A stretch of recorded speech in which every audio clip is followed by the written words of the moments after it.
রতুয়া ২ নম্বর ব্লকের সম্বলপুর অঞ্চলের ইসলামপুর গ্রামের মাছের বিল থেকে এক যুবকের দেহ উদ্ধার হওয়ায় চাঞ্চল্যকর পরিস্থিতির সৃষ্টি হয়।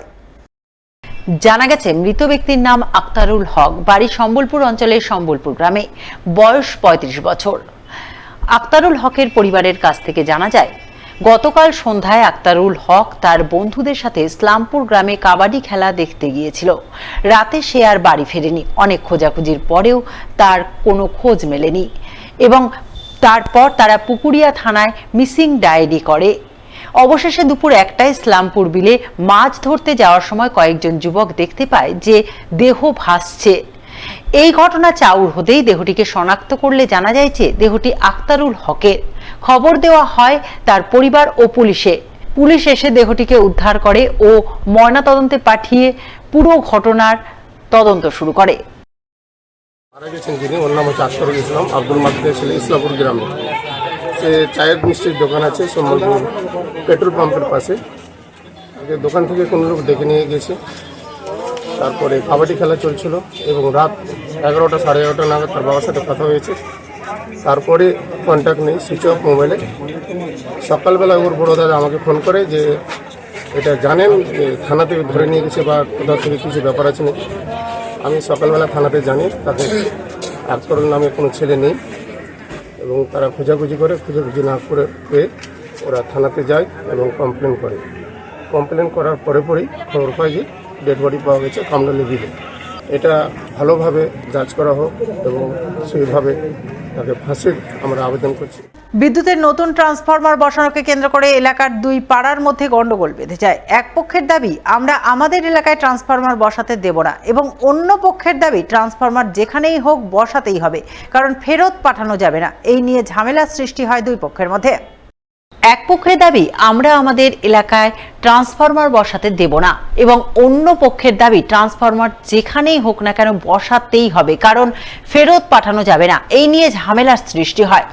সম্প্রতি কয়েকদিন আগে পুরাতন মালদা পৌরসভার ১৩ নম্বর ওয়ার্ডের মঙ্গলবাড়ি খৈহাট্টা এলাকাবাসীর সঠিক বিদ্যুতের পরিষেবার দাবিতে বিদ্যুৎ দপ্তর ঘেরাও করে বিক্ষোভ দেখিয়েছিল এবং বিক্ষোভকারীদের কথা মতো বিদ্যুৎ দপ্তর আধিকারিক ৭ দিন সময় দিয়েছিল এবং ৭ দিনের মধ্যে অর্থাৎ শনিবার ওই এলাকার লো ভোল্টেজ সমস্যা মেটানোর উদ্দেশ্য নতুন ট্রান্সফরমার বসাতে গিয়ে পাড়ার দুই এলাকার মধ্যে ঝামেলা বেঁধে যায় এবং পরিস্থিতি সামাল দিতে ঘটনাস্থলে পৌঁছয় মালদা থানার পুলিশ। সমস্যা বলতে এই যে বলতে তার দেখছেন না, খুলে খুলে পড়ে যায়, ছিঁড়ে ছিঁড়ে। তাহলে যে কোন রাস্তা দিয়ে লোক গেলে সে বাঁচবে না মরবে? মরবে। তারপর আমরা ভোল্টেজ পাই না, লাইন তো থাকেই না। এমন প্রবলেম হয়ে যাচ্ছে যে আমাদের মানে সারাদিন স্বামী ছেলে কাজ করেছে, ঘুমাইতে পারি না, বুঝতে পারি না। এত পরিস্থিতি খারাপ। তারপরে অল্প দুঃখে তো আমরা অফিস ঘেরবা করিনি, এইসব দুঃখেই করেছি আমরা। আমরা চাইছি ট্রান্সফরমারটা যেখানে হোক আমাদের বসাতে হবে, এই হলো কথা। এর আগে আমরা অনেকবার লড়েছি, দিচ্ছে না। তো এখন বাধা কোথায় আসছে? বাধা ওই যে ওইখানে করছে, ওই লাইন কর্মকার এই খৈহাট্টারই এটা ৪ ঘর আগা পিছাতে করছে। ওরা যে জল ছেড়েছে আমরা তো বাধা দিইনি, তাহলে আমাদের লাইনটা বসাতে কেন ওরা বাধা দেবে? সমস্যা না, সমস্যা হলো লেবু বাগানের। তো আমরা এটাতে ট্রান্সফরমার যেতে দেবো না, যেহেতু আমাদের ট্রান্সফরমার দরকার নাই। আমরা তো আবেদন করিনি ট্রান্সফরমার জন্য, বাধা দিচ্ছি। আমাদের কাছে কোনো অনুমতি নেওয়া হয়নি, আর এখন বলছে সবারই সই সরকার দেওয়া আছে। আমরা যদি অনুমতি না দিই, আর এদিকে হলো 3 ফিটের রাস্তা, আমাদের হলো 8 ফিটের রাস্তা। মানুষ যদি অসুখ বিসুখ হয়, রাস্তার মাঝখানে যদি পোল পুঁতে, তাহলে কি অ্যাম্বুলেন্স ট্যাম্বুলেন্স কেউ আসতে পারবে? তাহলে কি করে দেবো আমরা পোল পুঁততে? শেষ পাওয়া খবর পর্যন্ত দুই এলাকার বিবাদের জেরে ট্রান্সফরমার বসানো এখনো পর্যন্ত সম্ভব হয়নি। গাজলের সৈয়দপুর এলাকায় বিদ্যুতের বিভ্রাটের দাবি নিয়ে গাজল বালুরঘাট ৫১২ নম্বর জাতীয় সড়ক অবরোধ করে বিক্ষোভ দেখালো গ্রামবাসীরা। গ্রামবাসীদের অভিযোগ, অল্প বৃষ্টিতে বিদ্যুৎহীন হয়ে পড়ে গোটা গ্রাম। বিগত কয়েকদিন ধরেই এই ধরনের সমস্যায় পড়তে হচ্ছে এলাকাবাসীদের। এলাকায় বিদ্যুৎ না থাকার কারণে গ্রামবাসীদের অনেক অসুবিধার মধ্যেই পড়তে হচ্ছে। বিদ্যুৎ না থাকলে পানীয় জলের যেমন সমস্যা হচ্ছে, এলাকায় সাবমার্সিবল পাম্প চালাতেও পারছে না গ্রামবাসীরা। এলাকায় রয়েছে একটি মাদ্রাসা স্কুল, আর স্কুলের পড়ুয়াদের অসুবিধায় পড়তে হচ্ছে। পাশাপাশি গ্রাহকরা জানিয়েছেন তাদেরকে গাজলের দেওতলা ফিডারের সাথে যুক্ত করা হয়েছে। স্থানীয় বাসিন্দাদের দাবি তাদেরকে দেওতলা ফিডার বাদ দিয়ে গাজল ফিডারের সাথে যুক্ত করা হোক। এটা হচ্ছে শহীদপুর স্ট্যান্ড